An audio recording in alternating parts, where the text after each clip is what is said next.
Hello प्यारे बच्चों, आज हम आपकी क्लास 9 की इंग्लिश बी हाइव है ना, उसका 10th चैप्टर काठमांडू ये पढ़ेंगे। और ये काठमांडू जो लेसन है ये विक्रम सेठ ने लिखा है ना। ये इंडियन राइटर हैं और इन्होंने बहुत सारी यात्राएं करी हैं। तो एक बार ये यात्रा इन्होंने जो मानसरोवर है ना, चाइना के अंदर एक मानसरोवर झील है, वहाँ से फिर ये नेपाल आए, नेपाल से भारत आए है ना। तो काठमांडू कहाँ है? नेपाल की कैपिटल है ना काठमांडू। तो उस काठमांडू के दौरान जो उन्होंने भ्रमण किया है ना, ट्रैवल जो किया और जो वहाँ देखा उसके बारे में इन्होंने इसका वर्णन किया है इस लेसन में। तो देखो मैं ये दिखाता हूँ आपको, ये इंडिया का मैप है ना। तो देखो ये जम्मू कश्मीर हो गया, ये हिमाचल प्रदेश, ये उत्तरांचल, ये नेपाल है ना। तो देखो ये पड़ोसी देश है हमारा है ना, और इसकी कैपिटल ये दिखाई हुई है काठमांडू। तो देखो ये नेपाल की सीमा किससे मिलती है? यूपी, उत्तर प्रदेश से, बिहार से, ठीक है ना। तो बिहार से भी क्या है, काठमांडू की सीमा मिलती है, और उधर यूपी से भी जो नेपाल है इसकी सीमा मिलती है, ठीक है। तो अब हम ये लेसन शुरू करते हैं। Do you like travelling? क्या आप ट्रैवल करना पसंद करते हो? बिल्कुल, हर किसी को पसंद होता है। The writer Vikram Seth enjoys it very much. जो विक्रम सेठ हैं लेखक, ये इसे बहुत ज़्यादा एंजॉय करते हैं। In his book Heaven Lake, अपनी किताब जिसका क्या नाम है? हेवन लेक नाम है। He describes a long journey from China to India, वो वर्णन करते हैं एक लंबी यात्रा का, चीन से लेके भारत तक की का, वाया तिब्बत एंड नेपाल। कहाँ होके आए थे वो? वाया का मतलब होता है कहाँ होके, है ना। जैसे बस होती है ना, बस पे लिखा रहता है ना, जयपुर टू बीकानेर बाया सीकर, है ना, इस तरह से। तो कहाँ होके जा रही है वो?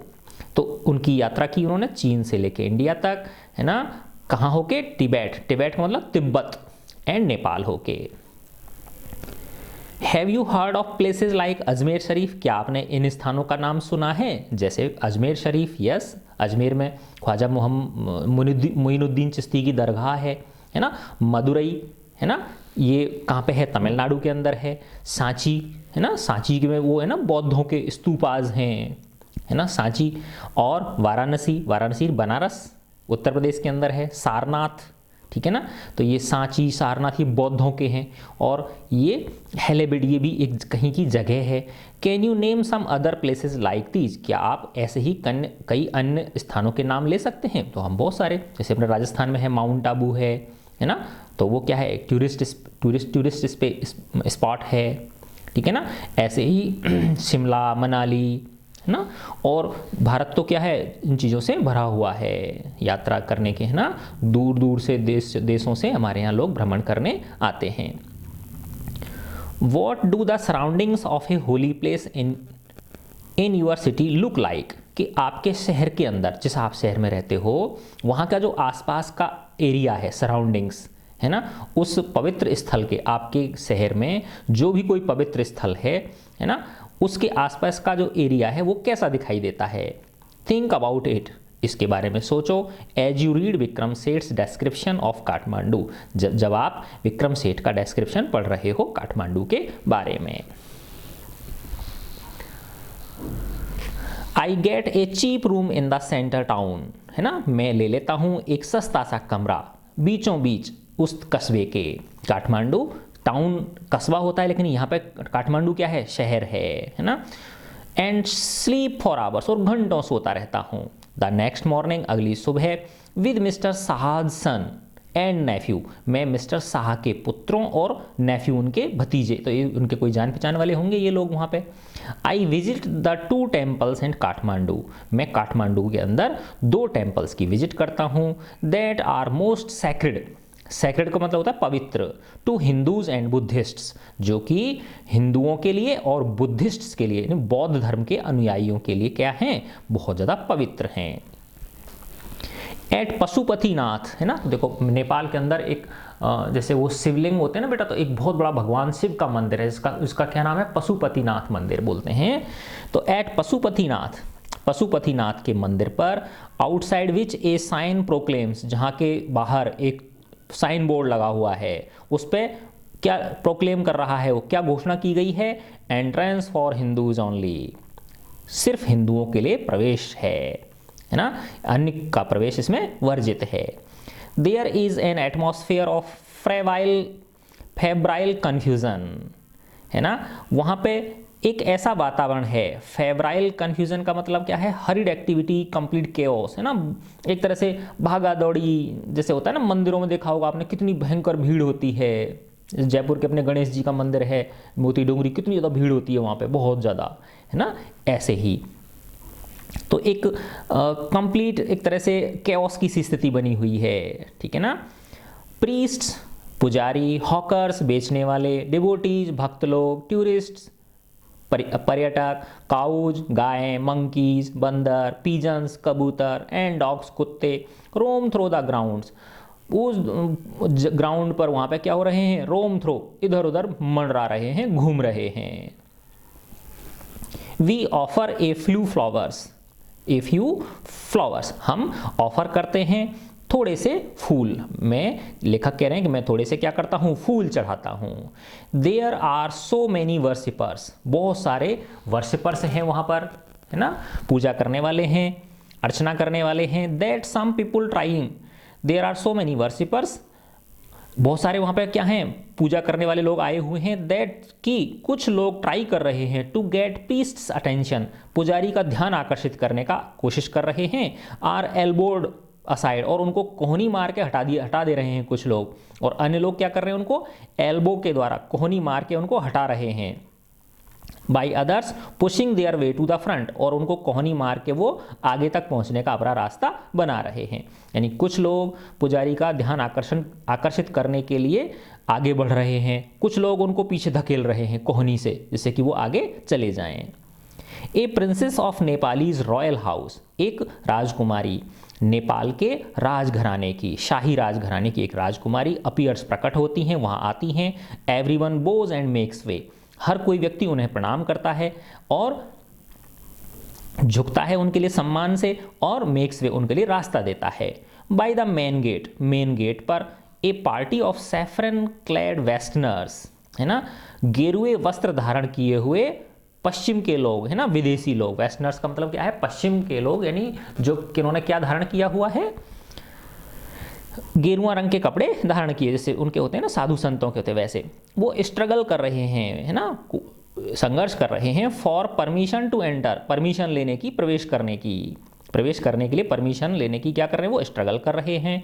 The policeman is not convinced, जो पुलिसमैन लगा हुआ है गेट के पास, गेट के ऊपर, वहाँ पे मेन गेट पे, वो कन्विंस नहीं है, वो सहमत नहीं है। That they are the Hindus, कि वो लोग हिंदू हैं, भले ही उन्होंने गेरुए वस्त्र धारण कर रखे हैं, लेकिन वो कह रहा है नो, आप हिंदू नहीं हो, इसलिए आप यहाँ पे हिंदुओं का ही प्रवेश दिया जाता है, आपको प्रवेश में नहीं दूंगा। Only Hindus are allowed to enter the temple, क्योंकि सिर्फ हिंदू ही अलाउड है उस टेम्पल में जाने के लिए। A fight breaks out between two monkeys, ये लो, दो मंकियों में लड़ाई हो जाती है, दो मंकी लड़ पड़ते हैं। वन चेजेस द अदर, एक दूसरे का पीछा करता है, एक बंदर दूसरे का पीछा कर रहा है। हु जंप्स ऑन टू ए शिवलिंग, और वो एक दो क्या करता है? शिवलिंग के ऊपर कूद पड़ता है ना, एक बंदर दूसरे बंदर का पीछा कर रहा है और उनमें से एक क्या करता है? शिवलिंग के ऊपर कूद पड़ता है।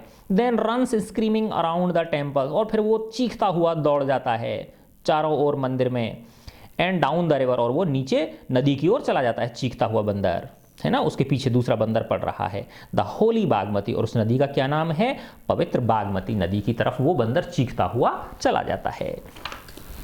तो देखो ये मेरे हिसाब से वही मंदिर है ना, उसी का एरिया है। पशुपतिनाथ टेम्पल काठमांडू, यस, है ना। तो ये किसका चित्र है? जो काठमांडू के अंदर पशुपतिनाथ भगवान का मंदिर जो है उसका चित्र है ये, ठीक है ना। ये भगवान शिव का मंदिर है, ठीक है। दैट फ्लोज बिलो, जो कि नीचे बह रही है, कौन सी नदी? बागमती नदी। ए कॉर्प्स इज बीइंग क्रीमेटेड, अब देखो कॉर्प्स का मतलब होता है शव, है ना, डेड बॉडी। बीइंग क्रीमेटेड, उसे क्या किया जा रहा है? जलाया जा रहा है, क्रीमेट किया जा रहा है ना। ऑन इट्स बैंक्स, है ना, क्रीमेशन हो रहा है, उसका दाह संस्कार हो रहा है। ऑन द बैंक्स, उसके नदी के किनारे, है ना। अब देखो लोग पता नहीं मानते नहीं है ना, अब नदी के किनारे दाह संस्कार करते हैं। नदी क्या होती है? प्रदूषित होती कि नहीं होती है? पानी से तो दूर रखना चाहिए उनको, तो ठीक है ना। Washer women are at their work, जो धोबन होती हैं, वाशर वोमेन का मतलब क्या होता है? जो कपड़े धोने वाली होती हैं, धोबन जो होती हैं वो अपने काम पे लगी हुई हैं। यानी कपड़े धोने का काम कर रही हैं, है ना। अब देखो उसी नदी में कपड़े धो रहे हैं लोग। एंड चिल्ड्रन बाथ, और बच्चे नहा रहे हैं, उसी नदी में बच्चे नहा रहे हैं। तो वहीं देखो शव जलाया जा रहा है, वहीं पे कपड़े धोए जा रहे हैं और वहीं पे बच्चे नहा रहे हैं। फ्रॉम ए बालकनी, एक बालकनी में से, बालकनी होती है ना, आप जानते हो सब लोग। ए बास्केट ऑफ फ्लावर्स, एक फूलों की टोकरी। एंड लीव्स, फूलों की पत्तियों की एक टोकरी। ओल्ड ऑफरिंग्स नाउ विल्टेड, है ना, पुराना जो सामान अर्चना की गई थी, पूजा अर्चना में जो सामान चढ़ाया गया था उसको ओल्ड ऑफरिंग्स बोलते हैं। ऑफरिंग्स का मतलब जो सामान पूजा अर्चना में चढ़ाया जाता है, और ओल्ड का मतलब जो पुराना हो गया, हमारा 2 दिन 4 दिन पुराना जो सामान है जो कि पूजा में चढ़ाया गया था उस मंदिर के अंदर, अब वो कैसा हो गया है, विल्टेड हो गया है। विल्टेड का मतलब सूख गया है ना, खराब हो गया है। Is dropped into the river, ये लो, उसको किस में डाल दिया गया है, टोकरा भर के नदी में फेंक दिया गया है। तो नदी एक तरह से किस काम में ली जा रही है, कूड़ेदान की तरह काम में ली जा रही है। ए स्मॉल श्राइन हाफ प्रोट्रूड्स, एक छोटी सी मूर्ति। श्राइन का मतलब क्या होता है, ए प्लेस ऑफ वर्शिप, मंदिर मान लो, छोटा सा देव स्थान मान लो आप, है ना, एक छोटा सा देव स्थान है ऑन द रिवर बैंक, नदी के किनारे, ठीक है ना। ए स्मॉल श्राइन हाफ प्रोट्रूड्स, आधा बाहर निकला हुआ है। प्रोट्रूड का मतलब क्या होता है, बाहर निकला हुआ है। फ्रॉम द स्टोन प्लेटफॉर्म, जो पत्थर का चबूतरा है उससे वो आधा बाहर निकला हुआ है, जैसे छतरी निकली रहती है ना, बाहर की तरफ निकली रहती है। ऑन द रिवर बैंक, नदी के किनारे। व्हेन इट इमर्जेस फुली, जब ये पूरा बाहर निकल जाएगा, ऐसी मान्यता है, ऐसा माना जाता है कि जब ये जो आधा मूर्ति बाहर निकली हुई है, ये जब पूरी बाहर निकल जाएगी, है ना, the goddess inside will escape, है ना, तो इसके अंदर जो देवी है वो एस्केप कर जाएंगी, यहां से चली जाएंगी, है ना। And the evil period of the Kaliyug will end on the earth, है ना। और ये जो बुरा काल है ना, देखो बेटा काल होते हैं ना, जैसे सतयुग भगवान राम के उसका था, द्वापर भगवान कृष्ण के था, सतयुग, द्वापर, त्रेता, और अब क्या है, ये कलयुग है ना। तो कलयुग को क्या माना गया है, सबसे बेकार युग माना गया है, ठीक है ना। तो इविल पीरियड माना गया है इसको, है ना, बुराइयों का काल माना गया है। तो ऐसी मान्यता है कि जो नदी के किनारे आधी मूर्ति बाहर निकली हुई है प्लेटफॉर्म के ऊपर, स्टोन प्लेटफॉर्म के ऊपर, जब वो पूरी बाहर निकल जाएगी, उस समय ये जो कलयुग है ना, ये जो बुराइयों का युग है, इस धरती के ऊपर इसका क्या हो जाएगा, अंत हो जाएगा, ठीक है। एट द बौद्धनाथ स्तूपा, अब अभी किसका वर्णन किया उन्होंने, पशुपतिनाथ मंदिर का वर्णन किया लेखक ने, विक्रम सेठ ने। अब किसका वर्णन कर रहे हैं, वो एक मंदिर था ना बौद्धों का, बौद्धनाथ स्तूपा। स्तूपा मतलब बौद्धों का मंदिर है ये, ऐसे मान लो आप इसको। The Buddhist shrine of Kathmandu, जो कि क्या है, बौद्धों का धर्म स्थल है काठमांडू के अंदर। There is in contrast, in contrast का मतलब उसके विपरीत, यानी किससे तुलना की जा रही है, जो मंदिर से, जो पशुपतिनाथ का मंदिर है उसके विपरीत, ए सेंस ऑफ स्टिलनेस, वहाँ एक तरह से बिल्कुल शांति छाई हुई है। यानी वहाँ कितनी भागदौड़ मच रही थी, क्योंकि वहाँ ज़्यादा वो आते हैं, ज़्यादा लोग क्या आते हैं, पूजा अर्चना करने के लिए आते हैं, है ना। तो उसके विपरीत जो बौद्ध स्तूपा है वहाँ पे क्या है, एक कंप्लीट स्टिलनेस है, ए सेंस ऑफ स्टिलनेस, एक तरह से शांति छाई हुई है। इट्स इमेंस वाइट डोम, इसका जो बहुत बड़ा विशाल एक सफ़ेद क्या है, गुंबद है ना। देखो ये चित्र दिखा रखा है आपको, ये नज़र आ जाएगा, है ना, ये देखो, है ना। तो ये गोल गुंबद है ना, ये क्या कहलाते हैं, इसको डोम कहलाता है ये, है ना।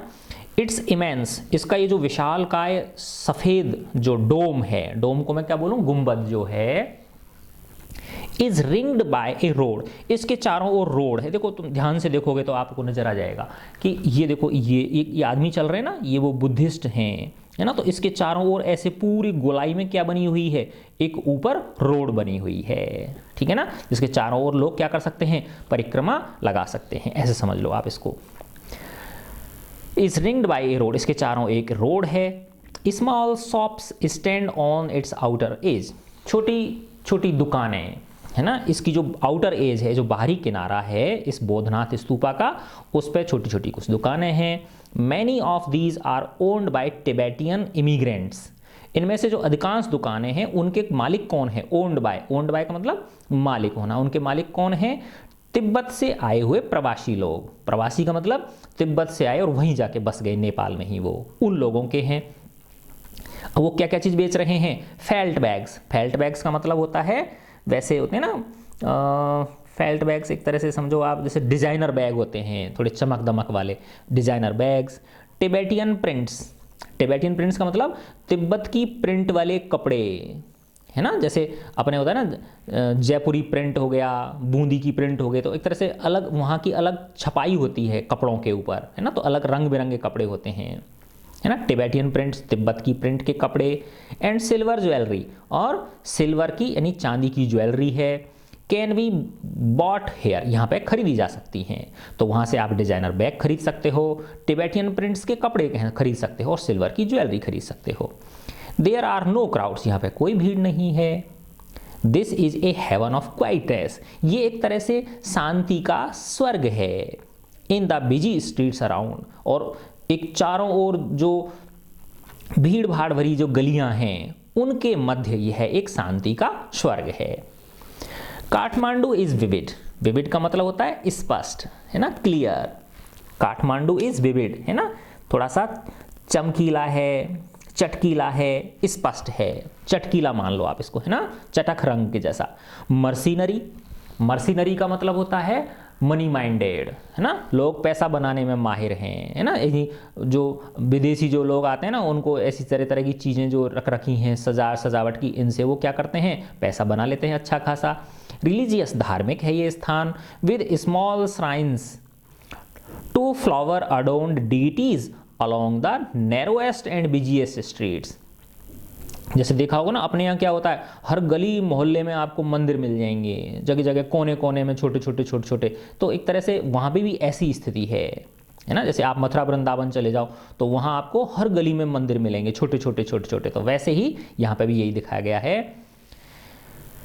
विद स्मॉल श्राइन्स, छोटे क्या हैं, धर्म स्थल हैं। टू फ्लावर अडोन्ड डीटीज, है ना, जहां पर क्या है, फूलों से सजे हुए देवी देवता। डीटीज किसको बोलते हैं, देवी देवताओं को बोलते हैं। अलोंग द नैरोएस्ट, सकड़ी से सकड़ी, एंड बिजीएस्ट, भीड़ भाड़ भरी गलियों में भी।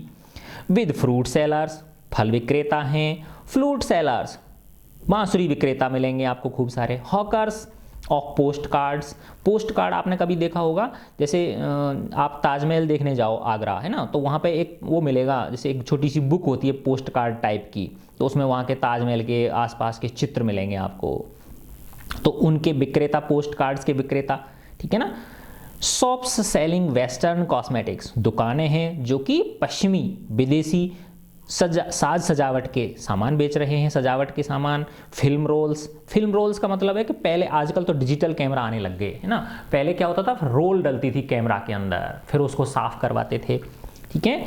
एंड चॉकलेट बेची जा रही हैं, चॉकलेट्स की दुकान है। और कॉपर यूटेंसिल, तांबे के बर्तनों की दुकानें हैं। एंड नेपालीज एंटिक्स का मतलब होता है कुछ ऐसी चीज़ जो और कहीं नहीं मिले, है ना, पुराने ज़माने की चीज़, एंटिक्स यानी विशेष, है ना, विशेष वस्तुएं, अनोखी वस्तुएं। Film songs Blair out from the radios पे फिल्मी सॉन्ग बज रहे हैं बड़ी तेज आवाज़ में। कार हॉर्न साउंड, कार के हॉर्न्स की आवाज़ आ रही हैं। बाइसिकल बेल रिंग, साइकिलों की घंटियों के बजने की आवाज़ आ रही है। चारों तरफ क्या है, शोरगुल हो रखा है।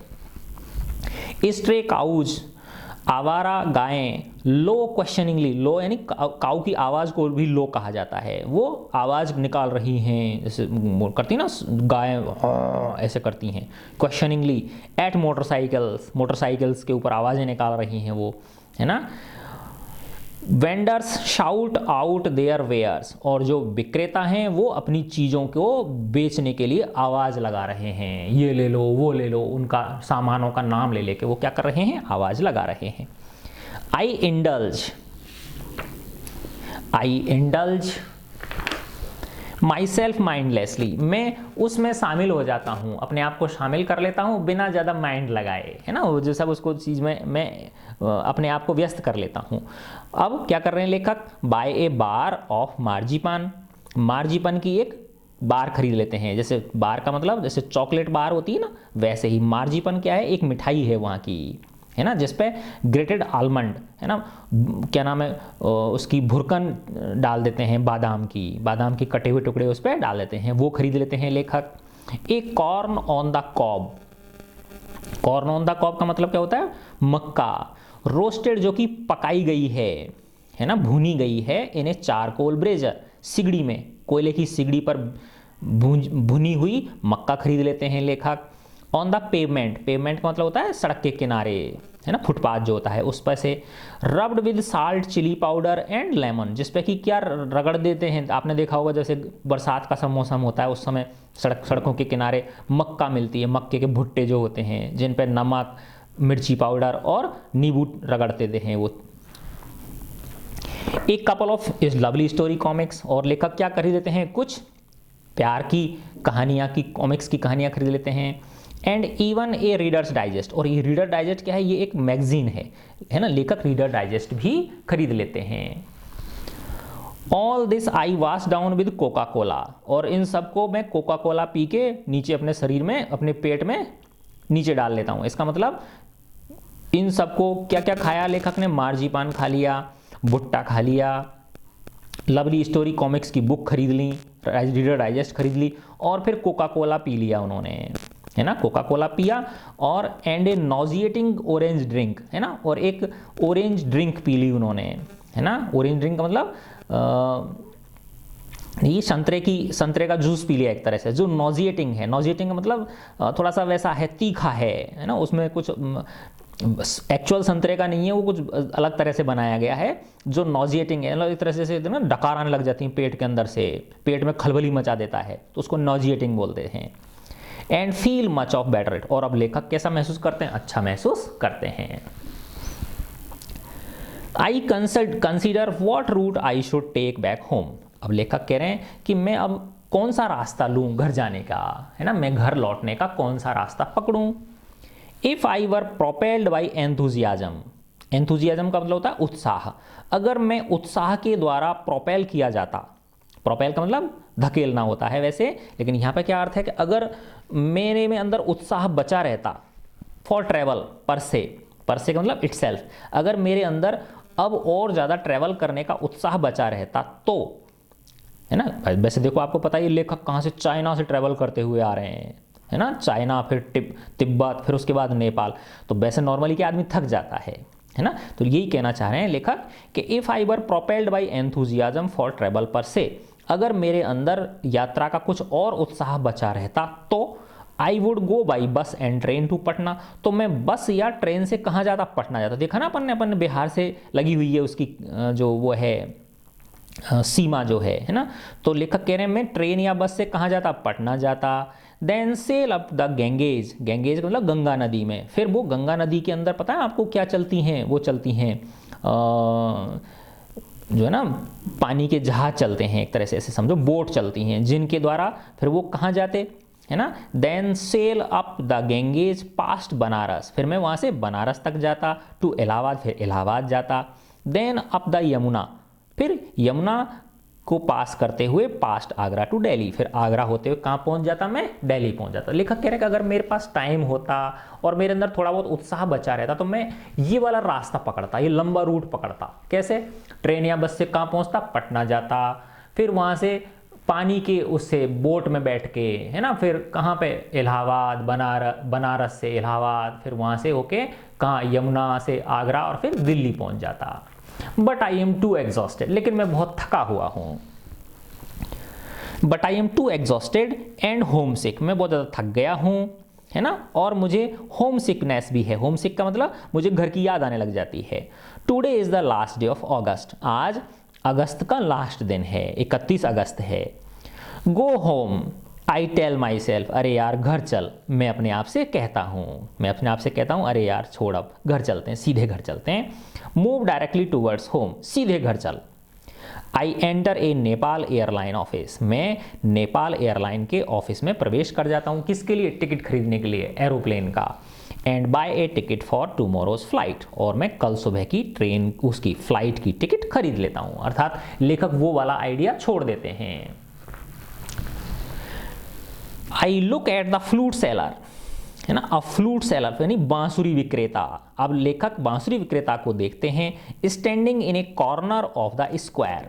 स्क्वायर का मतलब होता है, जैसे आपने देखा होगा जैसे शहर है, शहर के जैसे कोई बड़ा चौराहा होता है तो ऐसे बीच इस तरह से चौपड़, जैसे अपने जयपुर में छोटी चौपड़ है, बड़ी चौपड़ है, तो चौपड़ का मतलब क्या होता है, ऐसे स्क्वायर शेप का है। फिर इसके चारों तरफ ऐसे रोड होती हैं, फिर एक रोड इधर चली गई, एक रोड इधर चली गई, है ना, एक रोड इधर चली गई, फिर एक रोड इधर चली गई, ऐसे इस तरह से ये इस तरह का होता है, ठीक है ना।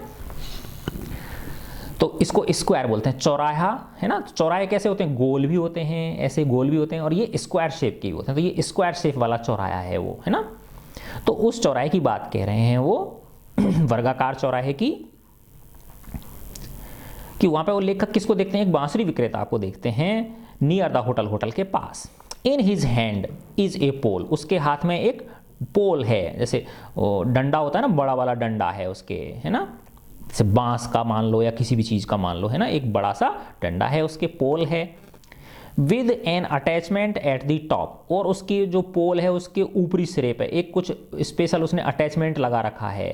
फ्रॉम विच, जिससे कि, जैसे आपने कभी देखा होगा जो बच्चों के खिलौने बेचने वाले होते हैं, जैसे यहाँ आते हैं ना, क्या नाम है, कॉलोनीज के अंदर आ जाते हैं, तो उन पर तरह तरह के एक डंडा सा होता है, उसमें बच्चों की सीटी, गुब्बारे, प्लास्टिक के खिलौने उस डंडे पे ही लटका लेते हैं। कई लोग अपनी साइकिल पे लटका लेते हैं चारों तरफ। तो वैसे ही उसका एक डंडा है, उस पर एक अटैचमेंट लगा रखा है उसने, एक संरचना सी बना रखी है, और जिसके टॉप पर विच 50 और 60 बांसुरीज, है ना, जिस पर 50-60 बांसुरियां प्रोट्रूड इन ऑल डायरेक्शन, चारों तरफ सभी दिशाओं में निकली हुई हैं, है ना। प्रोट्रूड का मतलब क्या होता है, जैसे ऐसे एक इधर निकल रही, एक इधर निकल रही, एक इधर, इस तरह से चारों दिशाओं में बांसुरियां क्या हो रही हैं, निकल रही हैं। और ये क्या है उसका, ये एक पोल है ना। तो इस तरह से ये बांसुरियां निकली हुई हैं, ऐसे इसमें लगी हुई हैं, समझ गए ना।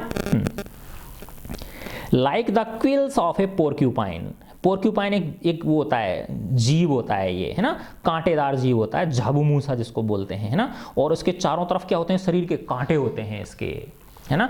तो जैसे ही कोई दूसरा जानवर इसको खाने के लिए आता है तो ये अपने क्या करता है, मुंह को और पैरों को अंदर कर लेता है ना, और फिर गोल बन जाता है और कांटे कांटे, अब उसको कोई कुछ नहीं बिगाड़ सकता उसका, है ना। फिर जब वो थक हार के दूसरा जानवर चला जाता है, फिर वो वापस चलना शुरू कर देता है। उसको पोर्क्यूपाइन बोलते हैं। क्विल्स, क्विल्स का मतलब कांटे। तो जैसे पोर्क्यूपाइन के कांटे होते हैं, इस तरह से वो बांसुरियां इधर उधर उधर निकली हुई हैं। दे आर ऑफ बैम्बू, ये बांसुरियां बांस की हैं, बांस की बनी हुई हैं। There are cross flutes and recorders, है ना। अब देखो, क्रॉस फ्लूट और रिकॉर्डर का मतलब होता है, दो तरह की बांसुरी होती हैं। एक तो होती हैं जो मुंह के अंदर दे के बजाते हैं, और एक होती है मुंह के बाहर से फूंकते हैं फिर उनमें, ठीक है ना। तो cross flutes and recorders. From time to time, समय समय पे वो बीच बीच में वो ही stands the pole on the ground, वो उस पोल को किस पे खड़ा कर देता है, ग्राउंड पे खड़ा कर देता है, जमीन पे खड़ा कर देता है। सेलेक्ट्स ए फ्लूट, उनमें से एक बांसुरी को क्या करता है, वो चयन कर लेता है, ले लेता है। And plays for a few minutes, और कुछ मिनट के लिए उसे वो बजाता है बांसुरी को। The sound rises clearly above the noise of the traffic, और वो इतनी प्यार से बांसुरी बजाता है, और उसकी बांसुरी की आवाज़ इतनी तेज है कि उस बांसुरी की जो आवाज़ है वो स्पष्ट रूप से, साफ रूप से जो ट्रैफिक की आवाज़ है उससे ऊपर निकल जाती है। एंड द हॉकर्स क्राई, और जो विक्रेताओं की जो आवाज़ें हैं चिल्लाने की, ये खरीद लो, वो खरीद लो, ठीक है ना, उन सब से उसकी आवाज़ क्या कर जाती है, ऊंची उठ जाती है। ही प्लेज स्लोली, वह धीरे धीरे बजाता है। मेडिटेटिवली, है ना, बड़े आनंद लेके, जैसे कोई ध्यान मुद्रा में हो, है ना, कोई जल्दबाजी नहीं है उसको, बहुत ही, है ना, एक तरह से ध्यान की मुद्रा में बजाता है। विदाउट एक्सेसिव डिस्प्ले, बिना किसी अत्यधिक दिखावा किए, है ना, बिल्कुल प्लेन, कूल, काम, कंपोज्ड, है ना, शांत गंभीर मुद्रा में, कोई जल्दबाजी नहीं, है ना, बिल्कुल शांत मन से वो बजाता है। He does not shout out his wares, वह अपनी चीज को बेचने के लिए चिल्लाता नहीं है ना, जैसे वो आवाज नहीं लगा रहा कि बांसुरी ले लो, बांसुरी ले लो, ऐसे वो नहीं बोल रहा है ना। बीच बीच में कभी कभी वो क्या करता है, बड़े शांत होकर गंभीर तरीके से बहुत प्यारी सी बांसुरी बजाने लग जाता है। ऑकेजनली, कभी कभी, ही मेक्स ए सेल, कभी कभी उसकी बिक्री हो जाती है। But in a curiously offended way, of handed, देखो ये रहा, ऑफ हैंडेड का मतलब क्या होता है, casually not showing much interest in something, है ना, जैसे कुछ हुआ ही नहीं, है ना, बस आराम से, हाँ ठीक है, कोई आया ले ली, पैसे ले लिए और उसको बांसुरी दे दी, यानी कोई ज़्यादा उत्साह नहीं है। उत्साह का मतलब ऐसे नहीं है उसको बांसुरी बजाने में उत्साह नहीं है, बांसुरी बजाने में उसको खूब उत्साह है, लेकिन वो एक तरह से बिक्री के प्रति इतना ज़्यादा उत्साहित नहीं है। जैसे होता है ना, ये ले लो, ठेले वाले होते हैं, ये ले लो वो ले लो, है ना, दौड़ दौड़ जो बहुत जोरों से हल्ला मचाते हैं, वैसा, है ना। और आपने कभी देखा होगा जैसे 2 ठेले वाले या 4 ठेले वाले हैं, दूसरा कहेगा 15 रुपये किलो, दूसरा कहेगा नहीं 12 रुपये किलो ले लो, ऐसे कंपटीशन होता है उनके अंदर। तो ऐसी यहाँ पे कुछ भी चीज़ नहीं है।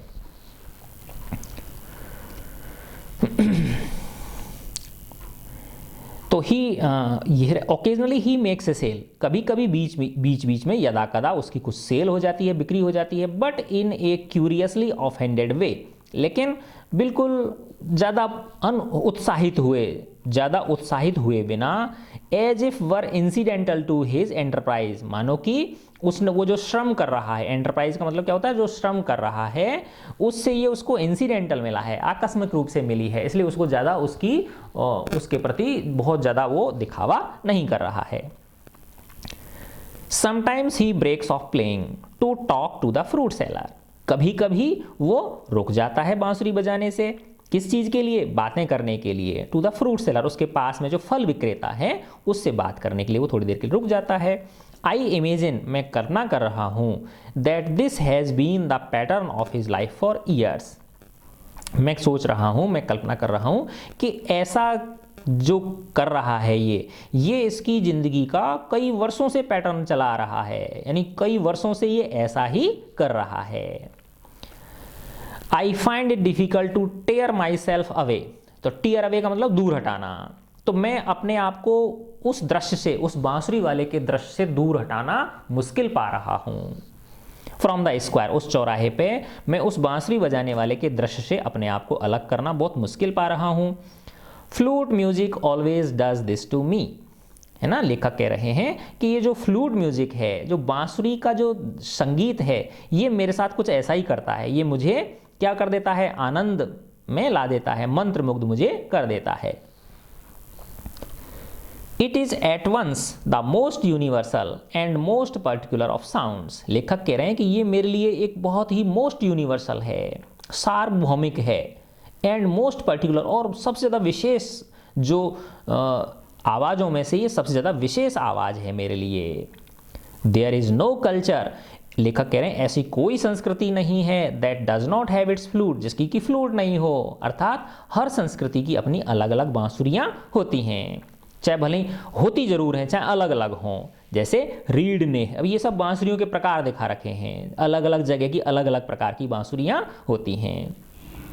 रीड ने, ये भी एक बांसुरी का प्रकार है। द रिकॉर्डर, जैसे आया था ना उसमें, है ना, एक तो होती है मुंह के अंदर दबा के बजाने वाली, है ना, होठों से, और एक होती है ऊपर से फूंक के, होठों यानी बाहर रखते हैं उसको, मुंह के अंदर नहीं डालते, है ना, उस तरह का। द जापानीज शकुहाची, तो जापान में उस बांसुरी को क्या बोलते हैं, शकुहाची बोलते हैं। द डीप बांसुरी ऑफ हिंदुस्तानी क्लासिकल म्यूजिक, और जो भारतीय शास्त्रीय संगीत की जो गहरी बांसुरी है, वो लंबी होती ना अपनी भारत में। द क्लियर और ब्रीदी फ्लूट्स ऑफ साउथ अमेरिका, और दक्षिण अमेरिका की स्पष्ट और तेज सांस के द्वारा बजाए जाने वाली बांसुरियाँ। The high pitched Chinese flutes, China की तीखी बांसुरियाँ, हाई पिच का मतलब क्या होता है, तेज आवाज़ वाली, तीखी आवाज़ वाली बांसुरियाँ, पैनी आवाज़ वाली बांसुरियाँ। तो ये लेखक विभिन्न प्रकार की अलग अलग संस्कृतियों की अलग अलग प्रकार की बांसुरियों का वर्णन कर रहे हैं। Each has its specific fingering and compass, है ना। अब ये लेखक कह रहे हैं कि हर जो बांसुरी है उसका बजाने का तरीका अलग है ना। उसकी जो, जैसे आपने देखा होगा इस तरह की ये बांसुरी है, इस तरह से छेद होते नहीं होते हैं, इसमें ऐसे छेद होते हैं, ठीक है ना, इस तरह की बांसुरी है, और फिर ये इस तरह से मुंह पे इसको ये बजाते हैं हम, है ना। तो हर बांसुरी का अपना क्या होता है, एक अलग फिंगरिंग, उसके ऊपर फिंगर यानी उंगली रखने का अलग पैटर्न होता है, और कंपास मतलब उसकी रेंज भी अलग अलग होती है। तो each has its specific fingering हर बांसुरी की अपनी एक अलग उंगली रखने की व्यवस्था होती है, अरेंजमेंट होता है और उसकी अलग रेंज होती है। It weaves its own associations, ये जो बांसुरी की धुन है ये अपना अलग एसोसिएशन पैदा कर देती है, एक अलग जुड़ाव उत्पन्न कर देती है, बुन देती है हमारे चारों ओर। Yet to hear any flute is, it seems to me, to be drawn into the commonality of all mankind, to be moved by music closest in its phrases and sentences to the human voice, है ना। अब देखो इसमें लेखक कह रहे हैं कि yet to hear any flute, कि लेखक कह रहे हैं कि मैं जब बांसुरी की धुन सुनता हूँ, it seems to me, तो मुझे ऐसा प्रतीत होता है, टू बी ड्रॉन, कि मैं खिंचा चला जा रहा हूँ, into the commonality of all Mankind, यानी जो पूरी मानव प्रजाति है उसके अंदर जो सार्वभौमता है ना, यानी हम सब एक हैं, हम सब कॉमन हैं, है ना, उस सार्वभौमता की ओर मुझे ये बांसुरी की धुन खींच ले जाती है। To be moved by music, मैं इस संगीत से मूव हो जाता हूँ, इससे बहुत ज़्यादा प्रभावित हो जाता हूँ। Closest in its phrases and sentences, है ना, तो जब बांसुरी बजती है तो ऐसा लगता है कि फ्रेज निकल रहे हों, सेंटेंस निकल रहे हों, वाक्य निकल रहे हों टू द ह्यूमन वॉइस, मानव की आवाज़ में, यानी ये भी एक तरह से मानव की आवाज़ का एक प्रकार है। तो बांसुरी की जो धुन है उसके अंदर जो संगीत निकलता है वो ऐसा प्रतीत होता है कि ये क्या हैं, फ्रेजेज हैं, वाक्यांश हैं, सेंटेंसेज हैं, वाक्य हैं मानव की आवाज़ के, यानी मानवीय आवाज़ का ये भी क्या है, एक प्रकार है। इट्स मोटिव फोर्स, अब लेखक कह रहे हैं मोटिव फोर्स का मतलब जिसके कारण कोई चीज़ उत्पन्न होती है, तो उस किसी कार्य को उत्पन्न करने वाला कारण, है ना। तो इट्स मोटिव फोर्स, इसका जो प्रेरक बल है, टू, वह भी इज लिविंग ब्रेथ, वो एक जीवित सांस है ना। देखो बेटा, मनुष्य के अंदर क्या सबसे बड़ी चीज़ होती है, सांस बड़ी होती है। अगर मनुष्य में से सांस नहीं रहे तो डेड हो जाता है वो, है ना। ये सांस ही हमको जीवित रखे हुए है, ठीक है ना। तो और ये जो बांसुरी है वो किसके द्वारा बजाई जाती है, ये सांस के द्वारा बजाई जाती है। तो जो मनुष्य की जो सबसे वाइटल चीज़ है वो क्या है, उसकी ब्रेथ है, उसकी सांस है ना, ठीक है। तो ये उसी का प्रयोग करके बजाई जाती है।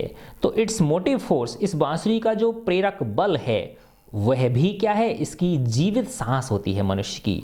इट टू नीड्स टू, इसे भी आवश्यकता होती है टू पॉज, रुकने की, and breathe before it can go on, और वापस सांस लेने की आगे बढ़ने से पहले। जैसे देखा होगा ना कि बांसुरी बजाने वाले बजाते जाते हैं, बजाते बजाते फिर थोड़ी देर क्या होता है, उनको रुकना पड़ता है सांस भरने के लिए, ठीक है ना। वैसे ही तो जैसे हमारी सांसें होती हैं उनके बीच में थोड़ा अंतराल होता है कि नहीं होता है, लेते हैं छोड़ते हैं, लेते हैं छोड़ते हैं, तो उसी प्रकार say that I can be so affected, कि मैं इतना ज़्यादा प्रभावित हो जाऊंगा, लेखक कह रहे हैं कि मैं इतना ज़्यादा प्रभावित हो जाऊंगा by a few familiar phrases on the bansuri, कि मैं इस बांसुरी के ऊपर जो उसने धुन बजाई थी, उस बांसुरी वाले ने जो उस चौराहे पे खड़ा हुआ था, तो लेखक कह रहे हैं कि मैं उसकी बांसुरी की धुन से, है ना, फ्रेजेस का मतलब क्या है, वाक्यांश होता है, लेकिन यहाँ पे वाक्यांश का क्या मतलब है, जो बांसुरी की धुन है ना। तो लेखक कह रहे हैं कि मैं उसकी बांसुरी की धुन से, उस ए फ्यू फैमिलियर, कुछ परिचित, थोड़े बहुत परिचित जो बांसुरी की धुनें हैं, मैं उनसे इतना प्रभावित हो जाऊंगा, सरप्राइजेज मी एट फर्स्ट, वो मुझे बहुत ज़्यादा क्या कर देता है, आश्चर्यचकित कर देता है। For on the previous occasions, लेखक कह रहे हैं कि इससे पिछली बार जितनी बार भी मैं भ्रमण करने गया, that I have returned home, और जब मैं क्या लौटा, घर लौटा यात्रा करके, after a long absence abroad, है ना, अब्रोड यानी विदेश में, है ना, बहुत लंबे समय तक मैं क्या रहा, एब्सेंट रहा, अपने जो मेरी मातृभूमि है उससे जब मैं यात्रा करने गया, है ना, तो वहाँ से जब मैं लौटा तो मेरे मन में इतना ज़्यादा किसी बांसुरी के प्रति इतना लगाव पैदा नहीं हुआ जितना इस बार हुआ है। I have hardly noticed such details, यानी मैं, लेखक कह रहे हैं कि मैं पहले भी बहुत बार भ्रमण करने गया हूँ, विदेशों में खूब गया हूँ और वहाँ मैंने बांसुरियाँ सुनी हैं, लेकिन मुझे इतनी ज़्यादा वो चीज़ें टच नहीं करी। इतनी ज़्यादा मैंने मुश्किल से ही इन चीज़ों को नोटिस किया था पहले। And certainly have not invested them, और मैंने उनमें इतना ध्यान नहीं दिया। इन्वेस्ट का मतलब क्या होता है? अपना ध्यान देना। और मैंने निश्चित रूप से पहले इतना ध्यान नहीं दिया था। With the significance I now do, है ना, उतने महत्व के साथ जितना कि मैं अब देता हूं। तो लेखक कह रहे हैं कि मैं अब जैसे जैसे मेरी उम्र बढ़ रही है वैसे वैसे मेरा इन चीज़ों के प्रति लगाव क्या होता जा रहा है? बढ़ता जा रहा है। मेरा देखने का नज़रिया जो है वो क्या होता जा रहा है? चेंज होता जा रहा है। तो पहले बांसुरी की धुन में सुनता था, मुझे अच्छी लगती थी, है ना, लेकिन मैं इतना अंदर तक, है ना, अपनी अंदर आत्मा जो है वहां तक मैं प्रभावित नहीं होता था। और इस बार मैंने उसको बहुत गहरे से महसूस किया है। और ये किन्होंने लिखी है? विक्रम सेठ। ठीक है बच्चों, गॉड ब्लेस यू ऑल।